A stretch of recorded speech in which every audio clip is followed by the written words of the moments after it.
ইমাম শাফিঈ রাহমাতুল্লাহ আলাইহি বলছে, নারীর সাথে হারাম যে কোনো সম্পর্ক, হারাম বিবাহ বহির্ভূত নারীর সাথে এই জিনা, তিনি বলছে এটা ঋণ, কর্জ, ঋণ। ঋণ, প্রিয় যুবক মনে রেখো, এটা ঋণ। তিনি বলছেন এটা হাওলাত, ঋণ। তুমি যেন ঋণ নিলা, অতএব তোমার ফ্যামিলির উনি বলছেন যে হে ইমানদার মনে রেখো, তুমি যদি বিবাহ বহির্ভূত কোনো হারাম, জিনা কিংবা ব্যভিচার, হারাম কোনো নারীর সাথে সম্পর্ক করো, এই ঋণ তোমাকে তোমার পরিবারের কাউকে আপনজনকে দিয়ে শোধ দিতে হবে। আল্লাহর কসম, এটা ইমাম শাফিঈ বলছে। তুমি যদি তওবা না করো, আল্লাহ যদি মাফ না করে, তো ফ্যামিলির কাউকে দিয়ে এটা শোধ দিতে হবে। এই জন্য আল্লাহ নবী সাল্লাল্লাহু আলাইহি সাল্লাম, এক যুবক যখন নবীজির কাছে বলছিল, ইয়া রাসূলুল্লাহ ইযান লি বিজিনা, আমাকে ব্যভিচার জেনার অনুমতি দেন, নবীজি তাকে 5টা প্রশ্ন করছিল।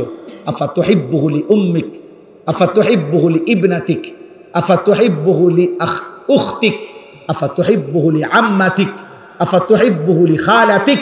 এই 5টা নবী বলছিল, যুবক তুমি কি চাও তোমার মায়ের সাথে কেউ জিনা করুক? যুবক বলছে না। বলছে তোমার মেয়ের সাথে কেউ জিনা করুক? যুবক বলছে না। তোমার বোনের সাথে কেউ জিনা করুক? যুবক বলছে না। তোমার ফুফুর সাথে কেউ জিনা করুক? যুবক বলছে না। তোমার খালার সাথে কেউ জিনা করুক? যুবক বলছে না। আল্লাহর নবী বললেন, ওয়ালান নাসু ইউহিব্বুনাহুম লিউম্মাহাতিহিম ওয়া আখাওয়াতিহিম ওয়া বানাতিহিম ওয়া আম্মাতিহিম ওয়া খালাতিহিম। তাহলে যুবক মনে রেখো, পৃথিবীর কোনো মানুষও চায় না তার মায়ের সাথে কেউ জিনা করুক, তার বোনের সাথে কেউ জিনা করুক, তার মেয়ের সাথে কেউ জিনা করুক, তার ফুফুর সাথে কেউ জিনা করুক, তার খালার সাথে কেউ জিনা করুক। তুমি যার সাথে ব্যভিচার করতে চাও, হারাম সম্পর্ক করতে চাও, সেও তো কোনো মানুষের মা, খালা, ফুফু, বোন, মেয়ে।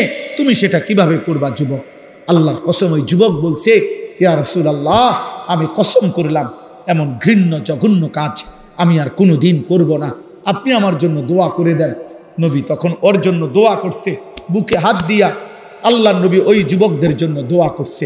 আমিও তোমাদের জন্য দোয়া করি, যদি কোনো যুবক সিদ্ধান্ত নাও হারাম নারী, হারাম ছবি দেখবা না, অশ্লীল দৃশ্য দেখবা না, হারাম কোনো মেয়ের সাথে সম্পর্ক করবা না, তো ওই দোয়া যেন আল্লাহ তোমার উপরও রাখে। নবী ওই যুবকের জন্য 3টা দোয়া করছে। আল্লাহুম্মা মাগফির যামবাহু, আল্লাহ এই যুবকের গুনাহগুলো মাফ করে দেন। ওয়া তাহহির কলবাহু, আল্লাহ যুবকের অন্তর পবিত্র করে দেন। ওয়া হাসসিন ফারজাহু, আল্লাহ যুবকের লজ্জাস্থানও পবিত্র করে দেন। তোমরাও দিল থেকে নিয়ত করো।